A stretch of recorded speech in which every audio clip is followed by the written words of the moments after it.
So here we are. We have our above the head angle. You'll notice I'm just going to widen my stance so you can see how my feet are going to be angled. So both feet are angled slightly toed open. That opens the gate to the hip turn and the backswing, and opens the gate to the hip turn and the follow through.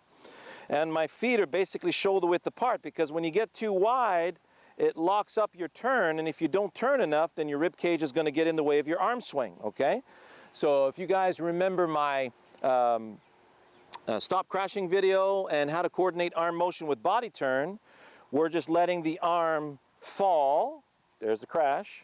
Let it fall without a crash. Let the body turn out of the way. So you notice how I allowed the body to glide out of the way to let the arm have full access to the backswing. Notice my whole chest is out of the way and my arm is a free wheel. And then I do the same thing for my follow through. Again, a nice free wheel.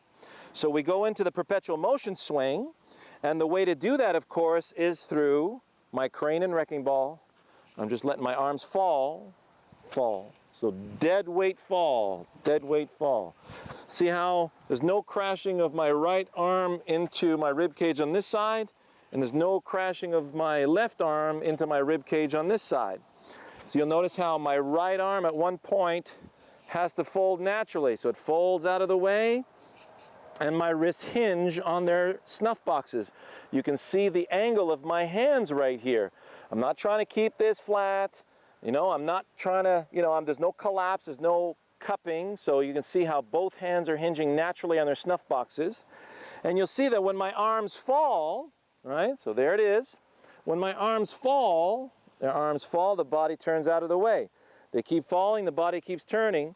So there's no crash of my right arm into my rib cage. So let it fall, body gets out of the way, everything gets released toward the target.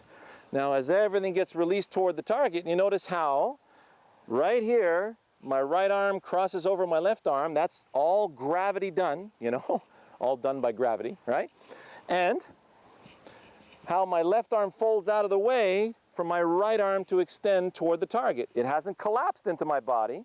As my body gets out of the way, there's no chicken wing. If my body doesn't, if I'm trying to hit the golf ball, well, the body stops at the golf ball.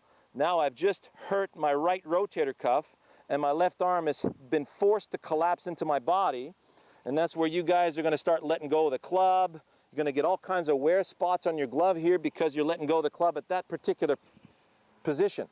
So completely out of the way, no crash, everything swings toward the target, and then the shoulder collects the head, brings it up even further, and that's where the right foot comes off the ground. So right here.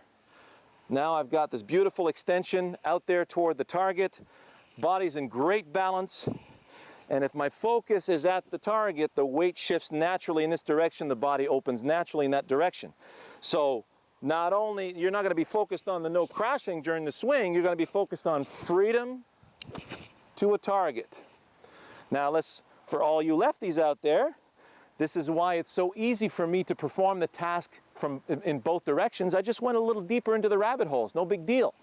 So I just swing the club back and through without stopping, and I'm mirroring the same arm unit motion of my right arm. No crash. No crash, no crash, no crash, no crash. Swing to the target. Body's out of the way, arms are swinging out there towards the target, very nicely balanced. Left foot comes off the ground after the ball is struck. So you can see the harmony between when my arms are swinging and I'm listening to this, I'm allowing the arms to swing freely, my body's responding by not being in the way. You've got the perfect match of, it's like a dance with Mother Nature basically, right? You're just listening to the physics of the world. So when you perform this way, it's very instinctive. It's like when you're tossing a horseshoe, right? Or you're going bowling. You'd never, leave the body in one place when you go bowling. That object is so heavy. And if you go back to my ridiculously easy video, you'd notice that all this stuff is done, it's already pre-wired into your bodies. So enjoy that. right? I hope you enjoyed that view. I think I am too. I just took a look at the review, and it's fantastic. So enjoy that, and we'll see you in the next episode.